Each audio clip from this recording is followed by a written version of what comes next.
di mapel sejarah yang telah kita cinta ini. Marilah kita membahas kerajaan Kutai. Itu gambar apa itu kira-kira? Itu adalah Tugu Yupa. Nah, ya, ini kerajaan Kutai ini terletak di kota Kutai Lama atau desa ya, di Tenggarong atau Pemarangan, tepatnya di Sungai Mahakam. Diperkirakan letak geografisnya berada di tepi muara Sungai Mahakam, Kalimantan Timur. Sungai ini dapat dilayari dari pantai hingga masuk ke muara Kaman, sehingga sangat strategis untuk jadi jalur perdagangan.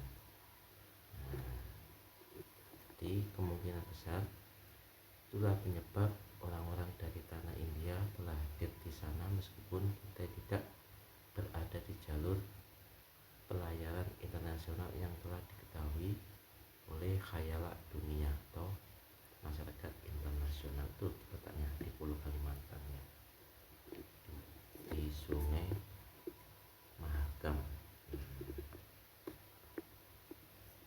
Ini ya, ini awal terbentuknya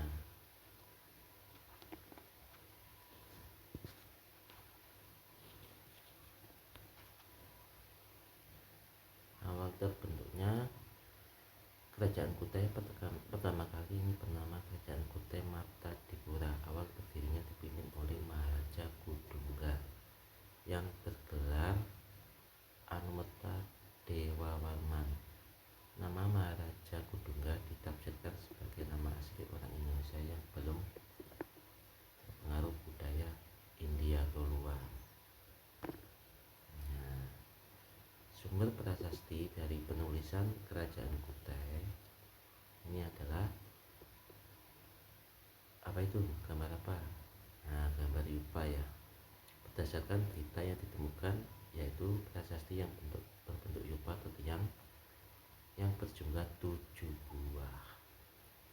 Prasasti Yupa ini berangkat tahun 475 Masehi atau abad ke-5 dan dikatakan merupakan prasasti tertua di antara prasasti yang masuk prasasti awal yang pernah ditemukan pada zaman sejarah di Indonesia.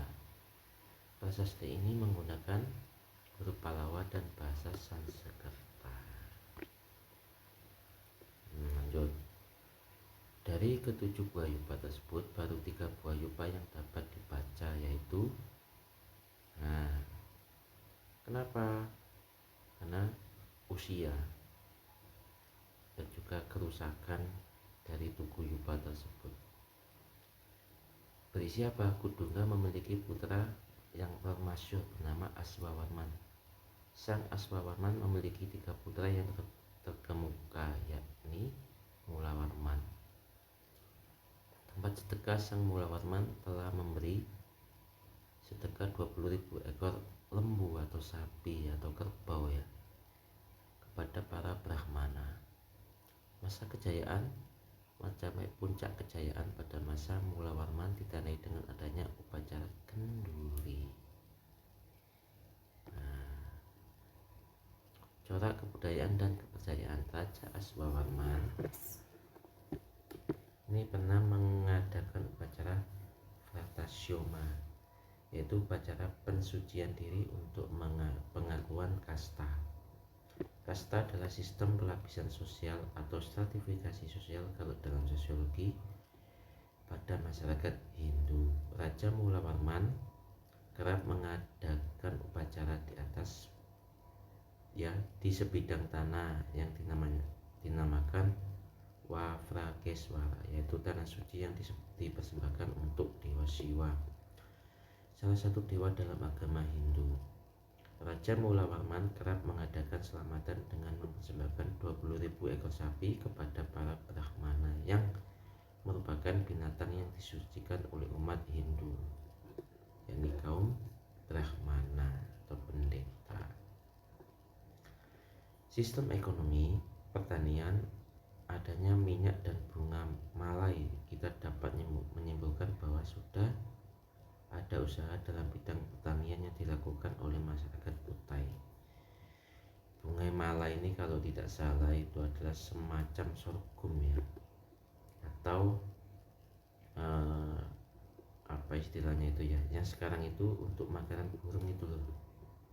Nah, itu ya. Kerajinan atau pertukangan, bidang usaha dan pertukangan Kutai tergolong maju ditunjukkan dengan adanya penggunaan lampu dan malai bunga. Pertanian dan perdagangan, keberadaan sapi yang disedekahkan menunjukkan adanya usaha peternakan yang dilakukan oleh rakyat di kerajaan Kutai. Sistem pemerintahan, sejak muncul dan berkembangnya pengaruh Hindu India di Kalimantan Timur, terjadi perubahan dalam bentuk pemerintahan, yaitu dari pemerintahan suku dengan kepala suku yang memerintah menjadi kerajaan dengan seorang raja sebagai kepala pemerintahan. Dalam sistem kerajaan, raja dianggap keturunan dewa yang harus disembah oleh bawahan dan rakyatnya. Oleh karena itu, raja memiliki hak menyelenggarakan pemerintahan secara mutlak dan turun-temurun berdasarkan garis kasta. Kasta apa? Ksatria ya. Nih, Raja Kudungga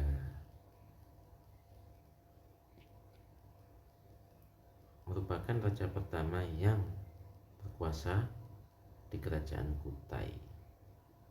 Diperkirakan Kudungga masih berbudaya Indonesia dan pengaruh Hindu baru masuk ke wilayahnya. Dari namanya, para ahli memperkirakan bahwa ia sama sekali tidak memeluk Hindu.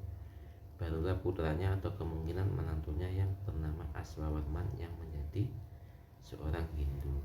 Kedudukan Raja Kudungga pada awalnya adalah kepala suku. Dengan masuknya pengaruh Hindu, ia mengubah struktur pemerintahan menjadi kerajaan dan mengangkat dirinya sebagai raja, sehingga penggantian raja dilakukan secara turun-temurun. Ini Aswawarman. Jika pada masa Kudungga belum menganut Hindu, maka barulah pada masa putranya, yakni kemungkinan atau menantunya yang bernama Aswawarman menjadi seorang pemeluk Hindu dengan melalui upacara Vratasoma. Di tanah Hindustan, upacara ini bertujuan memupus hukuman kepada seorang yang membuatnya dikeluarkan dari kasta. Pada masa pemerintahannya, wilayah kekuasaan Kutai yang dimaksud upacara Vratasoma ini adalah upacara untuk masuk agama Hindu. Pada masa pemerintahannya, wilayah kekuasaan Kutai diperluas lagi. Hal ini dibuktikan dengan dilakukannya upacara Asmaweda pada masanya. Dalam upacara itu dilaksanakan pelepasan kuda dengan tujuan untuk menentukan batas kekuasaan kerajaan Kutai. Yang ketiga, Raja Mulawarman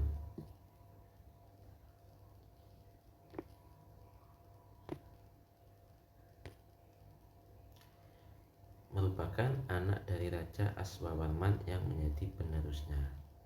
Raja Mulawarman adalah raja terbesar dari kerajaan Kutai dan banyak disebut dalam prasasti Kutai karena besar kemungkinan prasasti Kutai dibuat pada masa pemerintahannya. Masa keruntuhan.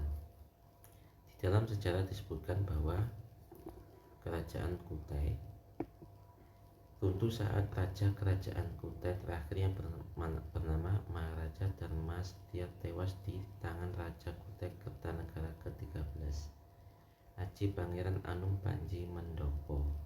Kerajaan Kutai Kertanegara selanjutnya menjadi kerajaan Islam yang bernama Kesultanan Kutai Kertanegara. Kutai Kertanegara selanjutnya menjadi kerajaan Islam sejak tahun 1735. Kerajaan Kutai Kertanegara yang semula rajanya bergelar pangeran berubah menjadi bergelar sultan. Sultan Aji Muhammad Idris dan hingga sekarang disebut Kesultanan Kutai Kartanegara.